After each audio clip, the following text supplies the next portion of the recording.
How goes it, guys? Welcome back to Dadbot Operator. My name's Brent, and as a guy who plays with pews on YouTube for, well, not for a living, because have you seen my subscriber count? I'm no Demolition Ranch, but as a guy who plays with pews on YouTube for fun and a little bit of money, I've had a chance to play with lots of different firearms, from the highest of the highs to the, well, Palmetto State Armories. And one thing seems consistent to me. The value of the firearm is not necessarily correlated to the price.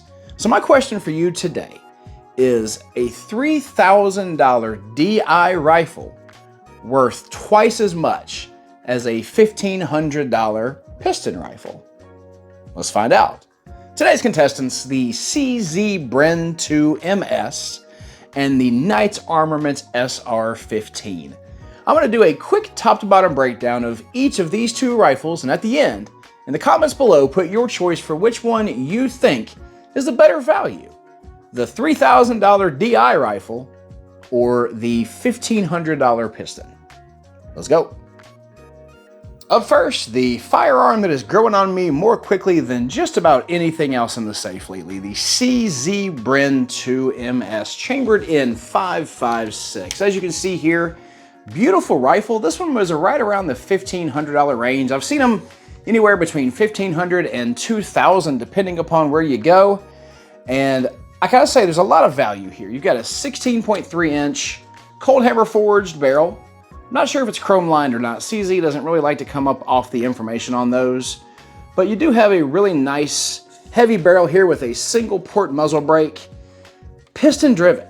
And to me, that is a really important part of this, is because for 1,500 bucks, you're getting a piston-driven rifle with an adjustable gas block that is basically purpose-built and set up for suppression. M-lock handguard here at the front, 10.3 inches, so plenty of room to hang all your different tchotchkes. M-lock wrapped all the way around, and Picatinny rail sitting up top, a little BCM hand stop here sitting on the bottom. You have a monolithic upper starting from here and going all the way to here. That is an aluminum persuasion because, again, CZ doesn't like to really come up off of the types of materials that they use. And if you guys can find it or you are privy to that information, please let me know in the comments below because I can't find it anywhere. So aluminum upper here. One of the downsides in some people's mind, but not necessarily in mine, polymer lower. Now this is a carbon fiber reinforced polymer, so as you can see here, looks pretty sturdy and rugged, and it is. The only downside in my mind is you see here your grip, not changeable. So you are stuck with this grip whether or not you like it or not. You do have the ability to change out the back straps here to give you a little bit different feel, but if you don't like it, too damn bad. You're dealing with it. Carbon fiber polymer reinforced lower that is fully ambi in a fairly strange way, and let me tell you what I'm talking about. You can see here bolt catch and release on this side, mag release here, a very small mag release button, but still functional. Ambidextrous safety selector here. It's polymer again. Certain things I don't mind being polymer, but a polymer safety gets a lot of wear and tear, so hard to say that's going to be a good one. You do have a magazine release on this side, which you're used to seeing, but you're saying, where is the bolt catch and release if it's fully ambi? Well, let me show you. Right here in the trigger guard, exactly where you would expect to see a function of the rifle placed. It's like its own little built-in bad lever, and in my mind, this is a bad idea because I was always taught that the 4 rules of firearm safety dictate that you do not put your finger in the trigger guard until you are ready to fire. And if you're looking to drop your bolt, you have to put your finger in the trigger guard on this side. So, is that a good idea? Not necessarily in my mind, but it's a good, functional, and effective way to give you a bolt catch and release that's right here at your fingertips, literally. You can see here some lightning cuts throughout the carbon fiber lower. Folding stock. That's the cool thing about piston-driven rifles, is this is still functional with the stock folded. Thanks to that piston-driven operating system, you don't have to have a buffer tube back here at the back with a big old spring in there that's going to give you the rebound necessary to return your bolt home. The Bren 2 MS, the MS stands for Modular System, meaning that there are different uppers you can buy for this in different calibers that gives you the ability to quickly switch those out and give you a much more functional rifle. Overall fit and finish on this is great. You can see here a really cool idea. The brass deflector, which is also polymer, I might add, doubles as a catch for your stock. Can still be fired while folded. We do have a SIG Romeo 4 sitting up top, kind of a Comp M4-ish type of dot, and a pretty rugged dot. Downsides of this: there is no QD cup sitting up front, so you do have to purchase one if you'd like to utilize a QD sling here. The other downside, like I said, in my mind, is the bolt catch and release here on the inside.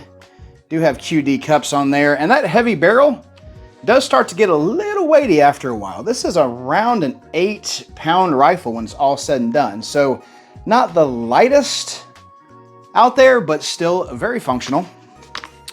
As you can see, the overall fit and finish and aesthetic of this is just simply badass.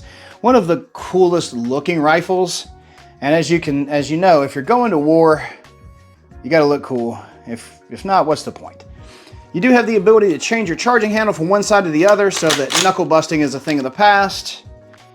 And strangely enough, polymer trigger in here as well, I might add, which to me, it's like sort of a downside as well until you try the trigger. And the trigger on this is a 2-stage, about 2 pounds to get to your first stage, solid, clean, crisp wall, and then a really nice super brake. Reset on it is not gonna work because we have a malfunction. So we're gonna take a little time out and clear that. Be right back. You know it's a super high quality rifle when it's jamming up on snap caps. In all seriousness, though, I have shot this many times and it is a fantastic rifle. Reset is about 2.5 millimeters, so quite a bit of reset there, but a really super smooth, clean, crisp trigger. Overall fit and finish is, like I said, phenomenal. Shootability is great. That heavy barrel does help you a lot with accuracy. And overall, like I said, one of my favorite rifles. The piston-driven aspect of it for 1,500 bucks is the part that puts it in the realm of the higher-end rifles that are DI. So in my mind, you're getting really good value for the money with this.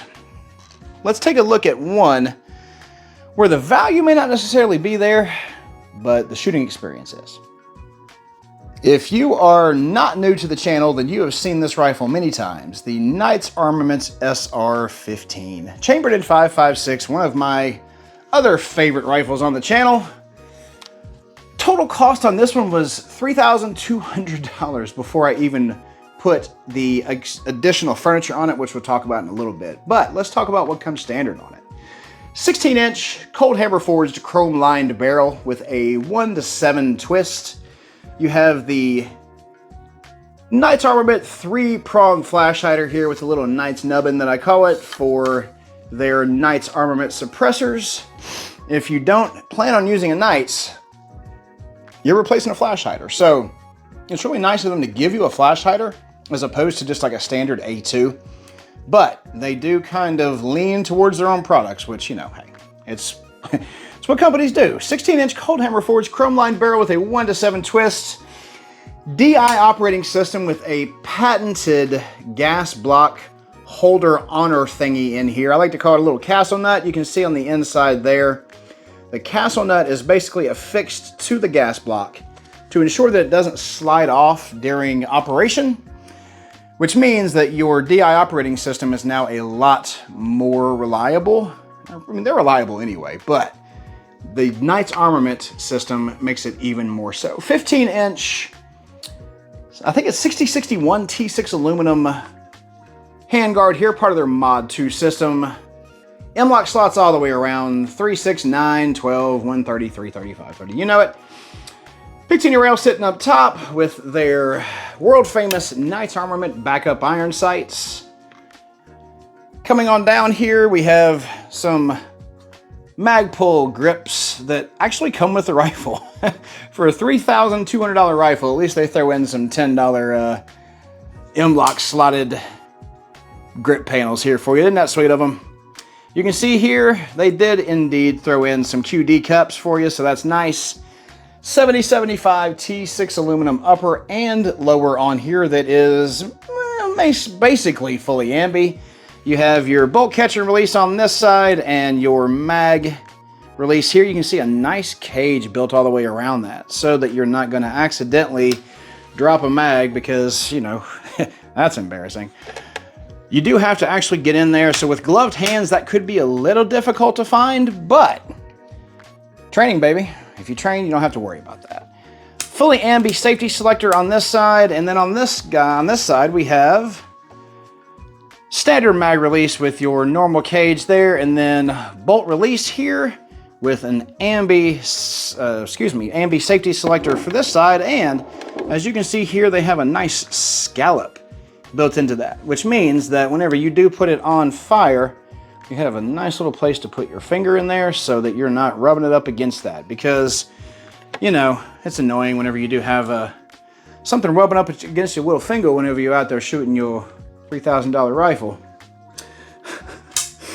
The disappointing part to me was that it came with a single-sided safety, so it had to go in lieu of Radiant Raptor charging handle, fully ambi there as you can see, and up top, the second half of the Knight's Armament backup iron sights. Those things go for like $350 these days. Insane.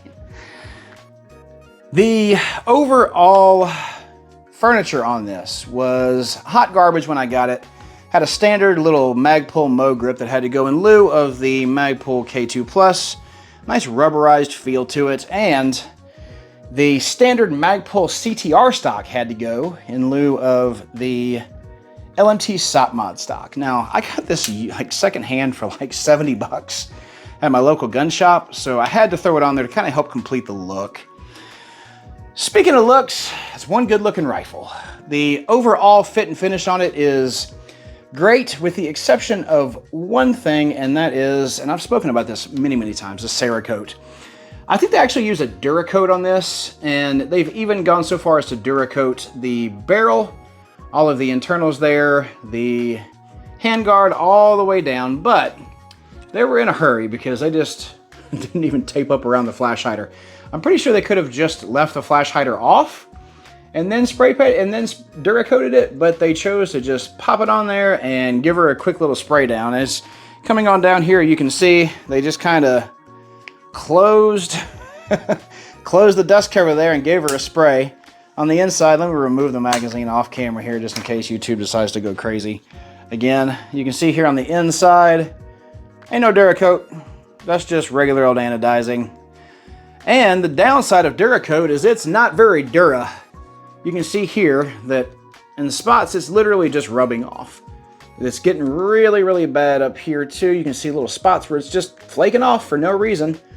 Got that Knight's Stoner rifle emblem there that makes that rifle worth about $1,000 more than most others on the market. The overall fit and finish is great. The Duracoat is shit, for lack of a better term. The rifle itself weighs about 6 pounds, so you're getting about a couple of pound weight savings here, and that's because it is a DI system as opposed... Whoop, about that again. Hello, that would have been bad. Man, YouTube would have had me drawn and quartered for that. Whew. Thank goodness we caught that in time. We don't do any editing on this channel because we do it all live, so you're here for every up and down. The overall fit and finish, like I said, is phenomenal. Duracoat is total crap. The thing that makes this rifle worth the money is because of the shooting experience. Shooting experience is absolute second to none. It is the softest shooting, most well-tuned AR on the market, and that is why they charge what they charge. But is it worth literally twice the price of what would be, in my mind, a better system, a piston-driven system with an adjustable gas block, which is easier to suppress? Well, against the Bren 2, I have to say no. It is one of my favorite rifles to shoot because it shoots so flat, because the extra weight really does help keep the front end down. The heavy barrel helps keep the front end down too. The ability to suppress it very easily, and the adjustable gas block does help as well. So in my mind, is it worth twice the price? No, definitely not. Now, you ask me, which one would I rather have for a long-term gun? Gotta go the Knights.